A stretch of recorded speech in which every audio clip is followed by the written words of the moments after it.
చూసుకున్నట్లయితే మహిళలకు సంబంధించి మహిళా సాధికారతకు డ్రోన్ల దన్ను, ఎస్హెచ్జీలకు సబ్సిడీపై అందజేతకు ప్రణాళిక, సంఘాల వారీగా రైతులకు సహాయ సహకారాలు, ఎరువులు పురుగు మందులు చల్లేందుకు వినియోగించే యోచన, ఉమ్మడి ఆదిలాబాద్ జిల్లాలో పైలట్ ప్రాజెక్ట్ కింద చేపట్టేందుకు ప్రతిపాదనలు, ప్రయోగాత్మకంగా ఒక్కో మండలంలో ఒక్కో గ్రూపు ఎంపిక, ఒక్కో డ్రోను 10 లక్షలు వ్యయం, ఇందులో 8 లక్షల సబ్సిడీ.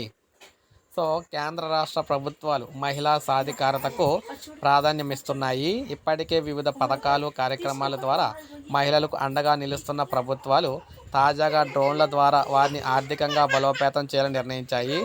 జాతీయ రాష్ట్ర స్థాయిలో స్వయం సహాయక సంఘాలను ప్రోత్సహించేందుకు తీసుకుంటున్న చర్యల్లో భాగంగా వ్యవసాయ రంగంలో కూడా డ్రోన్ల వినియోగంలో వీరికి అవకాశం కల్పించాలని చెప్పేసి అధికారులు నిర్ణయించారు. వ్యవసాయ రంగానికి రైతులకు ఈ డ్రోన్లు ఎంతో ఉపయోగపడతాయి. అందువల్ల డ్వాక్రా మహిళలు ఎవరైతే ఉంటారో వారికి ఇలా డ్రోన్లు ఇప్పించినట్లయితే ఆ డ్రోన్లు వ్యవసాయంలో ఈ మందులు జల్లేందుకు, ఎరువులు జల్లేందుకు వీటికైతే ఉపయోగపడతాయి. పురుగు మందులు, ఎరువులు జల్లేందుకు అయితే ఉపయోగపడతాయి. కాబట్టి వాటి ద్వారా ఆదాయం అయితే పొందుతారని చెప్పేసి డ్రోన్లు అయితే ఇప్పిస్తున్నారు గ్రూపులకు. ముందుగా పైలట్ ప్రాజెక్ట్ కింద ఆదిలాబాద్లో స్టార్ట్ చేశారు. ఈ డ్రోన్ 10 లక్షల విలువ అయితే 8 లక్షలు ప్రభుత్వం పెట్టుకుంటుంది. కేవలం 2 లక్షలు పెట్టుకుంటే సరిపోతుంది.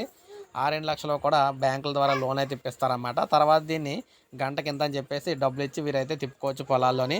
సో ఇది మనకు అప్డేట్. ఒక లైక్ చేయండి, సబ్స్క్రైబ్ చేసుకోండి, మన ఛానల్ సబ్స్క్రైబ్ చేసుకోండి.